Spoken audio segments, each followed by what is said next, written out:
Hello everyone, कैसे हैं आप सब। आशा करती हूँ आप सभी अच्छे होंगे। आज जो मैं बनाने वाली हूँ आलू और गोभी की सब्ज़ी। ठंड के मौसम में ये बहुत ही टेस्टी लगती है गोभी और आलू की सब्ज़ी।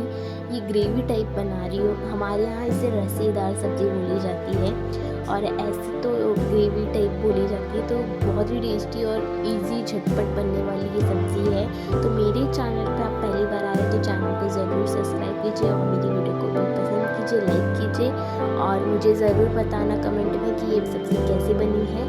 और बिल्कुल भी वीडियो को स्किप मत कीजिए, बिल्कुल भी, क्योंकि आप वीडियो को स्किप कर देंगे तो आपको एक एक स्टेप इसमें का कुछ भी नहीं पता चलेगा। तो आप कंटिन्यू वॉच कीजिए।